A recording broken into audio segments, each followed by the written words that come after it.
Salut à toutes et tous, bienvenue sur Youngtimers la chaîne. Nouvelle vidéo François-Xavier. Absolument, et donc ici là, on est dans un lieu un peu particulier avec quelques pépites derrière nous.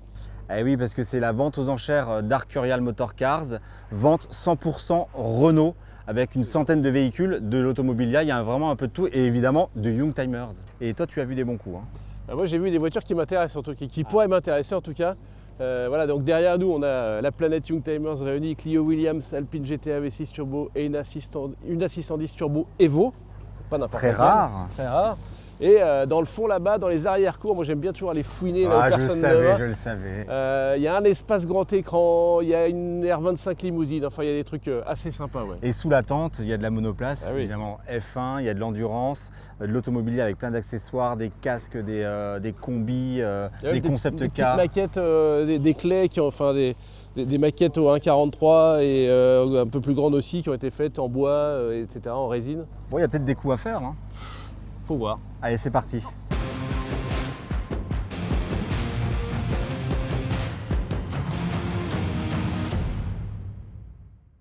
Alors FX, on se retrouve sur le parking historique de l'usine de Flins.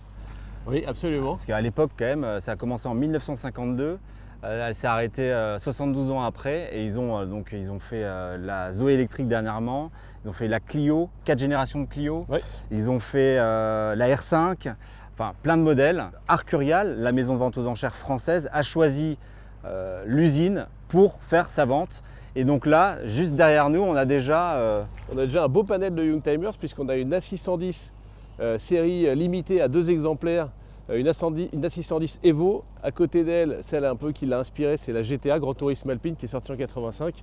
Et une Clio Williams avec son fameux Bleu Sport 449 et ses jantes dorées. Alors moi, j'adore la Clio Williams.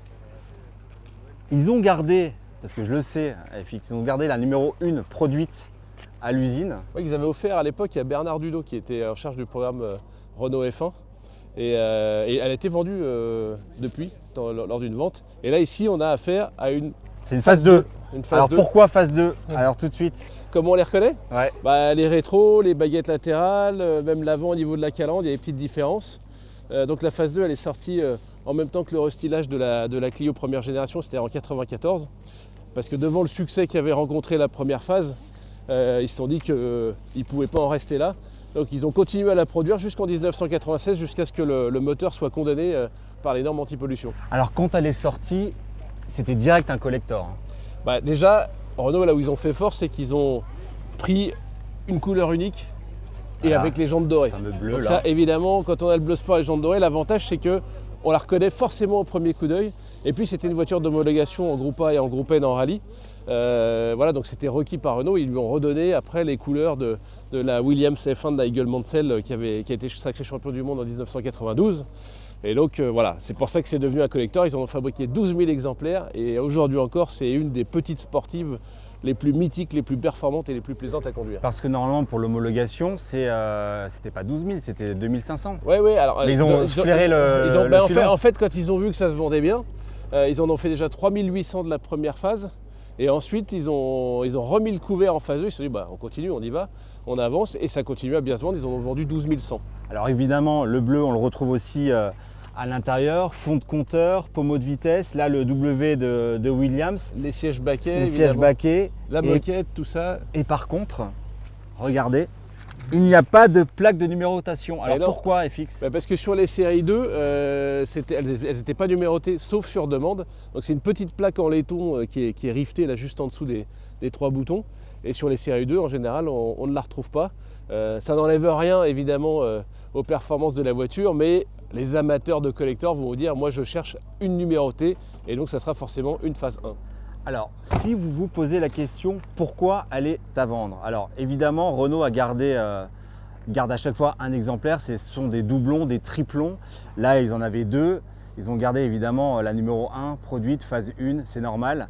Alors, celle-ci, elle est mise à prix 20-30 000 euros. Quel est le prix du marché Aujourd'hui, alors ça dépend de l'état parce que vous avez des Clio Williams, vous en avez qui ont 60 000 km, vous en avez qui ont 260 000 km, donc il y a un peu de tout, il y a à boire et à manger.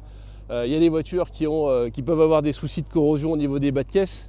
Mais le prix pour une auto qui a autour de 150-200 000 km aujourd'hui c'est autour de 25-26 000 euros. Celle-ci, je crois qu'elle a moins de 100 000 km, donc c'est une voiture qui potentiellement peut atteindre, voire dépasser les 30 000 euros. Je sais que tu en as eu une. Oui. Tu l'as vendue. Oui. Est-ce que tu trouves logique ce prix par rapport par exemple, à une 205 GTI? Ah ben, je le trouve complètement logique. Je trouve même qu'une 205 GTI 1,9 litre, c'est même surcoté par rapport à une Clio Williams, dans le sens où ils ont fabriqué, en 205 GTI, toute motorisation confondue, ils en ont fait 294 000. Et là, on est à 12 000 sur une voiture qui est en plus une voiture d'homologation. Donc pour moi, une Clio Williams, ça devrait tous les jours, à état équivalent, valoir plus cher qu'une 205 GTI 1,9 litre. Est-ce que ça va encore monter? Ouais, je pense que On l'histoire, est au plafond, elle là. est déjà un peu faite, hein, parce que pour info, moi, la mienne en 2014, je l'avais payée 8 000 euros.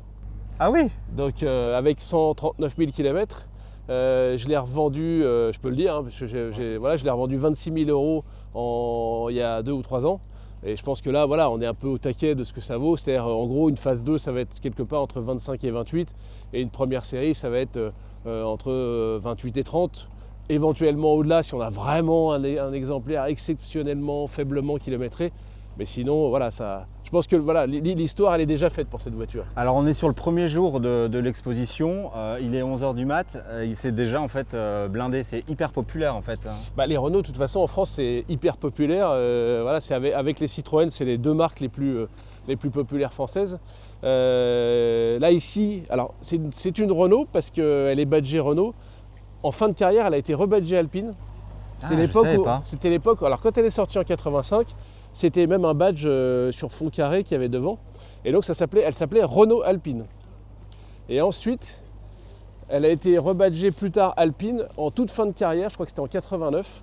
Et elle s'appelait du coup Alpine tout court avec le badge Alpine devant et derrière également. Et là, on voit bien derrière, c'est bien marqué Renault Alpine. Donc celle-ci, c'est la Grand Tourisme Alpine qui a pris la succession de la 310 en 1985. Elle est sortie avec un 2,8 litres à carburateur qui faisait 160 chevaux en atmosphérique et un 2,5 litres V6 turbo à maneton décalé qui faisait 200 chevaux, qui est arrivé un tout petit peu plus tard parce qu'il y avait des petits problèmes de mise au point.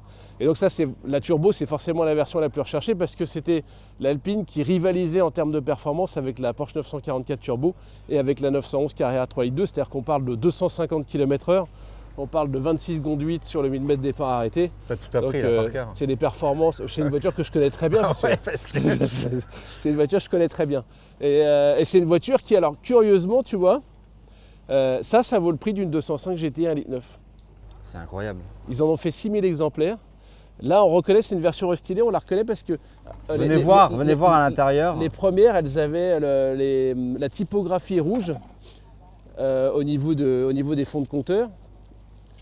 Et celle-ci, regardez, ils avaient adopté les fonds de compteur un peu orangés. Elle a la sellerie velours qui au départ était une option mais qui en cours de carrière est devenue de série. La fameuse chaîne IFI Philips à commande au volant avec égaliseur intégré, ça on adore, c'est absolument génial. La qualité de son est assez étonnante. Et le tableau de bord a été dessiné par Gandini, donc on a une espèce de triptyque là qui est hyper ergonomique et puis le petit volant 3 branches façon voiture de course. Et le frein à main qui était à gauche. Ouais, et attends, il y a un autre truc aussi qui est assez génial parce que chez Renault ils se sont dit, tu sais, c'est des poignées électriques là. T'entends? Ah ouais. Et en fait chez Renault ils se Quel sont est dit, l'intérêt? comme on n'est pas sûr que ça soit complètement fiable, bah, c'est assisté en fait. Quand tu es dedans, tu actionnes la poignée, la porte s'ouvre et ensuite tu la pousses. Et comme ils se sont dit au niveau fiabilité on n'est pas très sûr, ils ont quand même rajouté la poignée manuelle au cas où, donc ça fait 2 poignées pour le prix d'une. Ouais. C'est absolument magnifique. Alors à côté, vous avez la 610 Evolution Le Mans. Oui. Alors en fait ça c'est hyper rare. Hein. Ouais, c'est hyper rare. Alors ils se sont dit, elle est vert ottoman, en plus c'est une couleur assez magnifique. Ils se sont dit chez Alpine, ils avaient rencontré le succès avec la 310 Pack GT qui était une A310 élargie.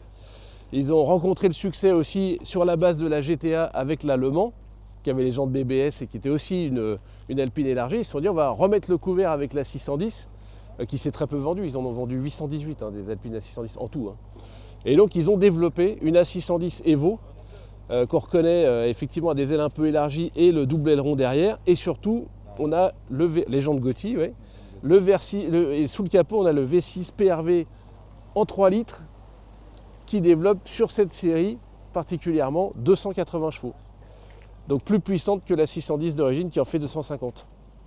Et là, c'est pareil. Donc en termes de qualité, de finition, on était assez nettement au-dessus de ce qu'ils avaient fait avec la GTA. On retrouve un peu le design, etc. Et en termes de train roulant, etc., on était vraiment tout à fait à l'époque au niveau de ce que faisait Porsche. Ce qu'on adore aussi, c'est les feux escamotables à l'avant. Ouais, qui ont été reprises. En fait, c'était un truc qu'ils ont repris des Alpine GTA US, puisqu'en fait, les versions européennes, elles avaient les phares sous plexi. Et donc là, ils avaient mis les phares escamotables. On dirait qu'ils ont placé ces trois petites légendes pour nous. Hein, face. Ils Ah, savent, oui, oui. ils savent vendre. Hein. Ils savaient qu'on venait, je pense. Alors, à l'intérieur, on ira plus On tard. ira plus tard. Vous avez évidemment de la Formule 1, plein d'accessoires, des casques, des combinaisons, des concept cars. Mais toi, ce qui t'intéressait… Moi, j'aime bien les arrières courts, tu sais. dans ce Alors genre de oui. truc. Et en fait, Venez. ce qui m'intéresse le plus, c'est ce qu'il y a tout au fond là-bas. C'est des trucs où on se dit, bon, bah, ça, c'est pas très important. De toute façon, ça fera pas des gros prix. Mais en même temps, voilà, c'est peut-être les voitures qui sont… Alors attends, parce que là, tu vas vite. Mais bon, là, on a quand même la Clio Clio 2. Clio, ouais, c'était un projet qui avait été… c'était pour une formation carrosserie qu'ils avaient fait ça. Ah oui, donc ça, c'est les employés de l'usine ouais, qui c'était- se sont voilà. tapés un délire. C'était des opérateurs de fabrication dans le cadre d'une formation tôlerie. On leur a dit, tenez, bah, prenez donc une Clio 2 et faites ça. Alors c'est assez curieux, je ne sais pas ce que tu peux en faire une fois que tu l'as acheté. Bon, en tout cas, tu es sûr d'avoir pas Ouais, la je même sais voiture pas que si ton on va voisin. pouvoir l'immatriculer. C'est pas certain. Alors il y a pas mal de voitures dans cette vente, comme c'est des concept cars, des prototypes, etc. Il y a beaucoup de voitures qui sont vendues sans carte grise. Vous avez de l'électrofit. Hein, Ouais, ça c'était les voitures officielles de quand Renault est devenu partenaire de Roland-Garros à la suite de Peugeot. Ils avaient mis à disposition pour transporter Sympa. les VIP ces voitures-là, avec surtout ce qui est le truc à regarder, c'est vraiment la sellerie, parce que ça, c'est la fameuse sellerie Popline, c'est de la laine blanche là, c'est absolument magnifique. Alors c'est pas super coordonné avec le tableau de bord, Ah non. parce que le tableau de bord, lui, il est Je vais te resté. dire, c'est un peu une faute de goût. Hein. Bah, le tableau de bord, il est resté d'origine.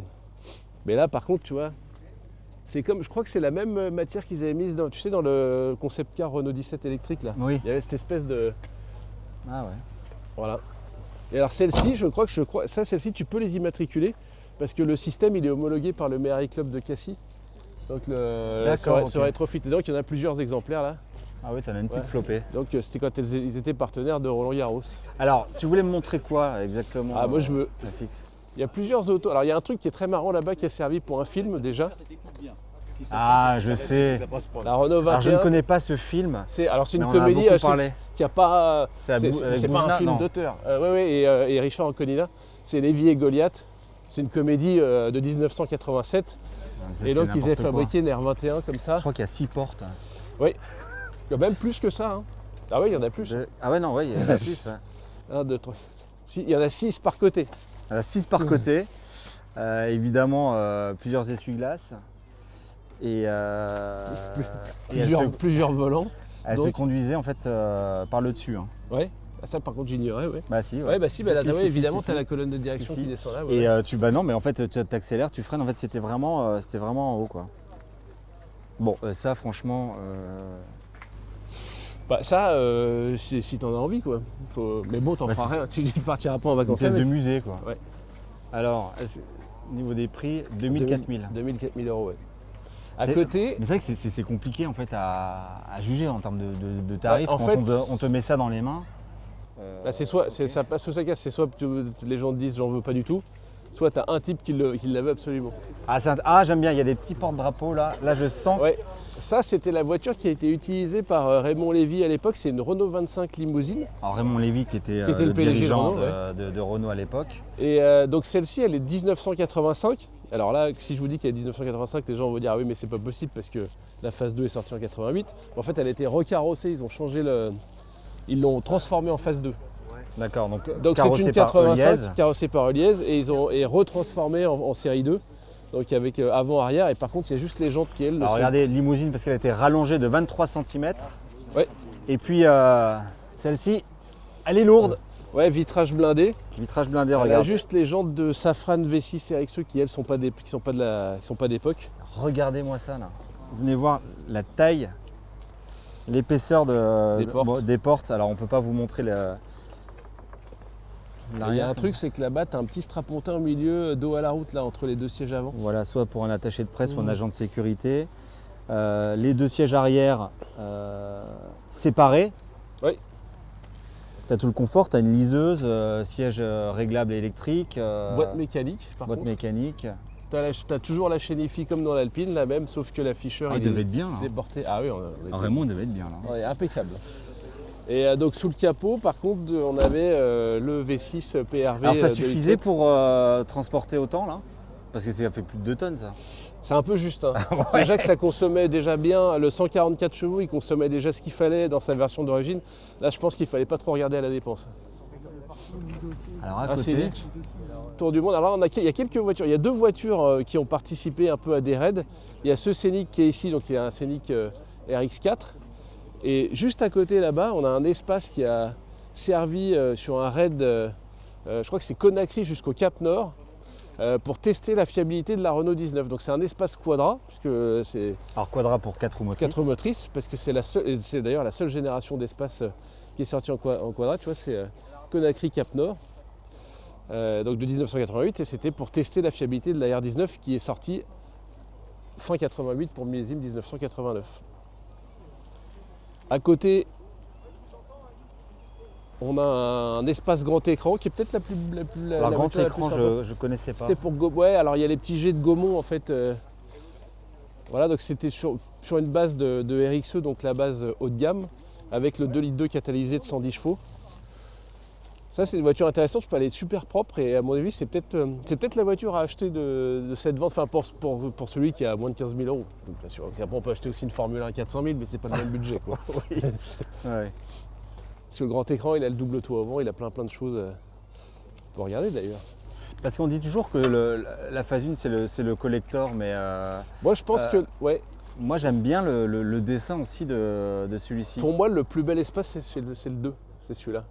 Parce qu'en fait, il corrige tous les petits défauts, même de finition. Il est mieux fini, bien mieux fini que la première génération. Et il a vraiment. Tu sens que c'est le même, mais juste avec les angles bien arrondis comme il faut, etc. Et surtout sur l'espace 2, il y a un moteur que tu peux avoir que tu ne pouvais pas avoir sur les anciens, c'est le V6. Tu peux avoir le V6 de litre 8,5, 153 chevaux, alors que sur les précédents, c'était 4 cylindres. Et ça, c'est quand même un peu sympa, quoi. Alors évidemment, alors là on est dans le monospace, espace, mais ludospace aussi, hein, Ouais. avec la Twingo. Électrique, celle-ci. Elle est électrique celle-ci. Ouais, c'est une Twingo électrique ouais, qui est.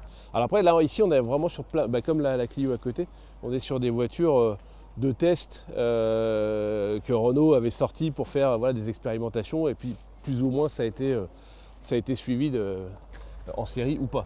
Mais ça va être quoi l'intérêt en fait d'un futur acheteur d'acquérir c'est un d'avoir, modèle comme ça? C'est quoi un c'est- morceau du patrimoine? Ouais, c'est un morceau du losange patrimoine Renault. Ouais, en fait après ça c'est des voitures, je pense pas qu'elles rouleront au quotidien, mais je pense que les gens les mettront dans leur musée en disant bah voilà j'ai cette voiture, ça vient du patrimoine Renault. Voilà. À côté, on a des concept cars. Oui.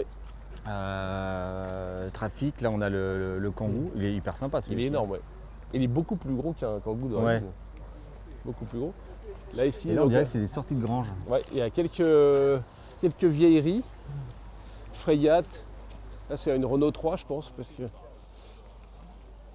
Ah ça c'est une Renault. Ah, c'est une Renault 4. Ici on a encore une Renault 25 mais celle-ci c'est pareil, elle n'a pas de frappe à froid. Donc elle n'est pas immatriculable, c'est uniquement pour la pièce.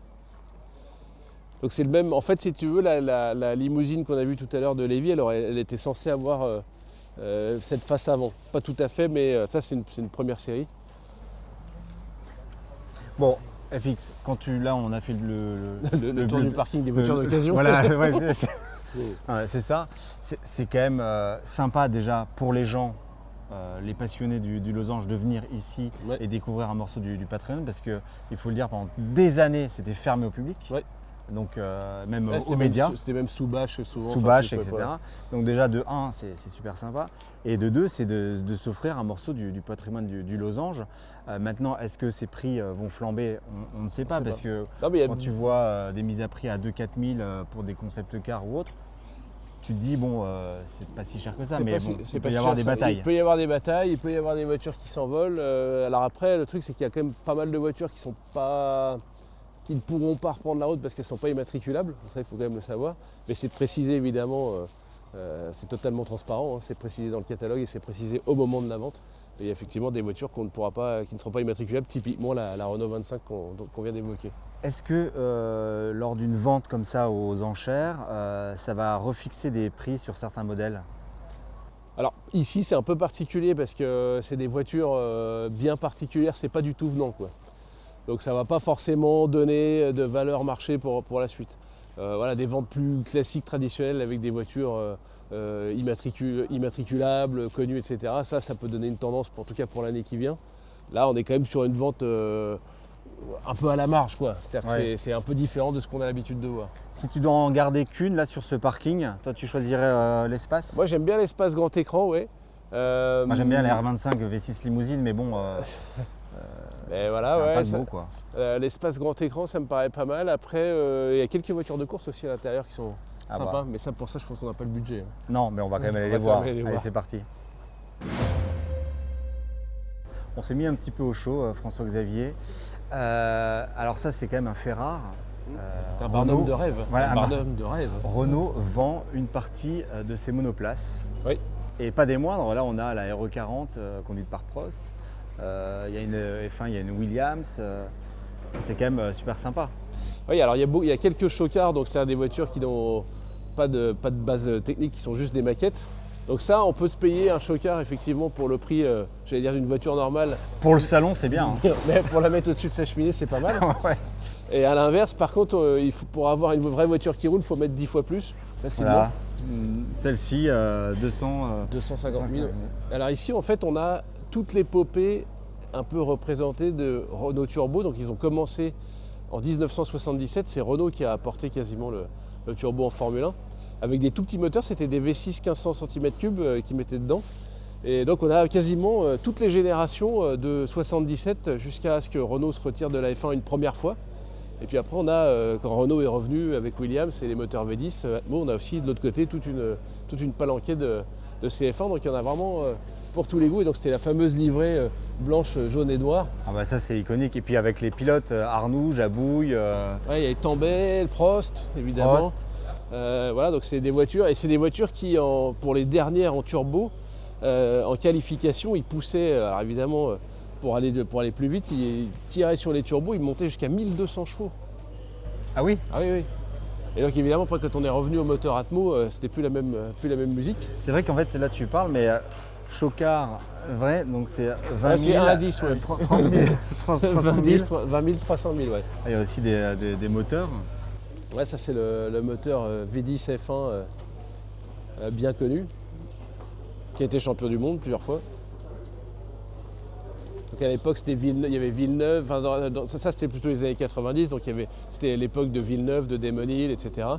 Et puis il y a celle-ci, donc ça c'est la star de la vente, c'est la F1 Williams, donc c'était la voiture de réserve de Villeneuve à l'époque, mise à prix 800 000 jusqu'à 1,2 million. Elle a été conduite par Frentzen.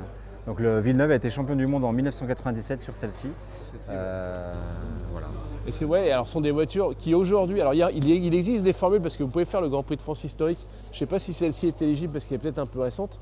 Non, mais elle est strictement d'origine, il y a tout. Hein. Oui, parce que je veux dire, c'est qu'après, en historique, c'est une question de Ah date. Oui. Mais en tout cas, c'est des voitures, on peut aujourd'hui courir encore en Europe, en France, avec des anciennes F1. Par contre, c'est un budget, hein, parce que voilà. Une fois que tu l'as acheté, je pense que tu peux facilement remettre la même somme pour la faire courir toute une saison. Mais c'est ça qui va être sympa avec le futur acheteur, c'est qu'il va pouvoir s'offrir aussi de cette voiture et pouvoir la rouler. Parce que déjà, en fait, quand on peut mettre 200, 300 000, je pense que tu penses déjà que tu peux le faire. Ouais. Tu as l'équipe technique ou alors, si derrière. On le découvre, on fait un Oui, voilà. Alors, beaucoup de monoplaces, et il y a aussi du rallye. Ouais, quelques voitures de rallye, dont la Maxi 5 Turbo qui est le proto de développement. Alors pour la petite histoire, en fait, ce qui se passait, c'est que tu sais que le groupe B au début des années 80, il y a beaucoup de constructeurs, dont Peugeot, Audi, qui sont arrivés avec des voitures 4 roues motrices. Celle-ci, c'est une 2 roues. Et donc ils se sont dit chez Renault, si on veut qu'elle soit compétitive, il faut absolument qu'on puisse élargir les roues à l'arrière. et avoir des voies plus larges. Et d'où l'idée de sortir cette Maxi 5 Turbo. Donc il a fallu qu'ils en fabriquent des exemplaires de série. Et je crois que sur les 20 qu'ils avaient fabriqués au départ, ils en ont redémonté 10. Parce qu'en fait, ils se sont dit qu'ils n'avaient pas les moyens d'assurer la maintenance de 20 voitures. Donc il y en a, sur les 10 qui ont été démontés, il y en a, je crois, 3 qui sont partis en kit, en pièces détachées. Enfin, voilà. Mais en gros, c'est une toute petite série. Et avec ça, Ragnotti a fait des étincelles, notamment sur les courses asphalte type Tour de Corse. Où il a vraiment les fameux 360 de Jean Ragnotti. Voilà. Juste à côté, on a la R5 GT Turbo, donc conduite par Alain Oreille. Ça, on est en Côte d'Ivoire. Alors, ce qui est sympa, c'est qu'à l'intérieur, il y a encore la poussière d'origine. La poussière, le sable d'origine. Regardez, c'est incroyable. Alors c'est ça qui est génial aussi quand on veut s'offrir un morceau du patrimoine de Renault, c'est que là ils l'ont laissé tel quel, sorti de piste. Oui. Et alors celle-ci, donc il a fait deuxième du classement général en 1990 avec celle-ci. Donc ce qui est un exploit parce qu'en fait les voitures du groupe N sont beaucoup moins performantes que celles du groupe A. Mais comme quand les conditions sont difficiles, etc., c'est des voitures qui sont plus légères donc ils peuvent s'en sortir. Et l'année d'avant, donc en 89, il avait même gagné, c'est-à-dire il a remporté le classement général en Côte d'Ivoire avec la même voiture que ça. Et ça, pour le coup, c'est encore plus un exploit. Et d'ailleurs, ça a donné. C'est pour ça que chez Renault, ils ont décidé de fêter aussi l'événement. Ils avaient sorti une série limitée R5 GT Turbo Alain Oreille, qui est sortie fin 89-90, donc qui était elle bleu sport, c'était pas ce bleu-là, qui était bleu sport comme la Clio Williams. C'est vrai. Alors là, il y a un peu de tout. Là, il y a une carrosserie de Mégane 3 V6 Trophy. Juste à côté, une maquette de Mégane 3 Trophy. Il y a quand même beaucoup de maquettes et de chocars. Oui. Il y a beaucoup de choses, beaucoup d'éléments de l'histoire, enfin en fait de l'histoire pas connue, quoi. C'est-à-dire j'allais dire des coulisses, entre guillemets. Bon bah là voilà, ça c'est l'endurance avec l'Alpina 442. C'est par là que Renault a commencé avant la F1 à développer ses moteurs turbo. C'était sur les courses d'endurance avec, on voit bien que c'est marqué V6 d'ailleurs. Bon et puis si vous n'avez pas le budget de vous acheter la 442, vous pouvez toujours en fait vous rapprocher de ces, alors j'appelle ça des maquettes. Mais c'est après, une fois qu'on a fait le sketch, vous savez, le dessin, je pense que les designers modèlent un peu les… Oui, en réduction évidemment dans un premier temps. Donc moi, j'adore la Twingo. Moi, j'irais plutôt… Alors, je connais pas les prix, tu vois. Il n'y a pas forcément les prix. Mais là-bas, il y a une Renault 5. Là-bas, il y a une Super 5. On reconnaît les enjoliveurs de la TSE, là, sur celle qui est tout à gauche, là-bas. Et puis on a aussi des voitures qui ont donné naissance à la Renault 20. Donc là on voit une première maquette ici de ce que pouvait, qui daterait de 1973, donc en bois, qui préfigurait les Renault 20 et 30. Et ici on a la vraie Renault 20, donc ça je crois que ça date de 67, enfin juste avant la sortie, la R20 est sortie en 77. Donc elle se distinguait de la Renault 30 par ces projecteurs rectangulaires et non pas ronds. Moi je trouve ça génial. Après elles ont aussi le contenant comme ça, la petite caisse qui va avec. C'est sympa, ouais. Je sais qu'il y a une horloge historique. Alors je ne sais pas si c'est celle-ci ou c'est celle-là, ouais. Là il y a une Mégane. Alors tu sais que la Mégane, elle n'a pas toujours la première Mégane qui était au Mondial de l'Auto en 1988 là, celle qui est vert clair là. Ouais, celle-ci là. C'est un concept car qui s'appelait Mégane, ouais.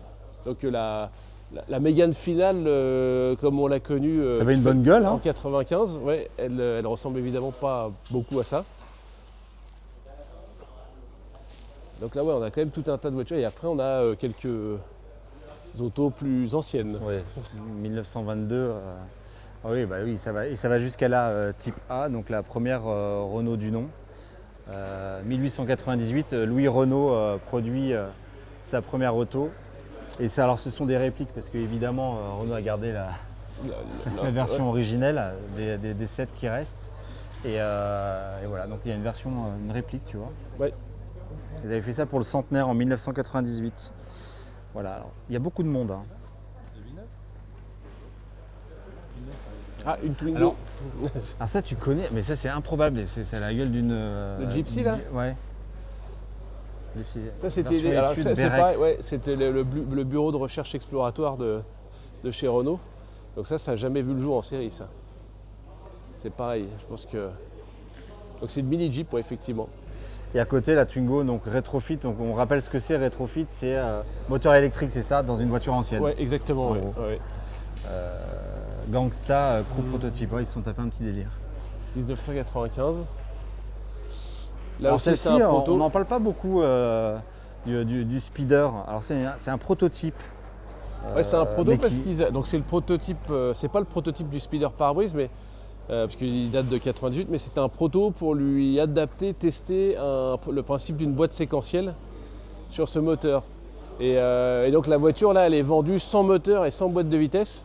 D'ailleurs, il y a même zéro combiné, on ne peut pas changer les vitesses nulle part. Ah oui, ouais. Et donc le moteur est pratiquement identique.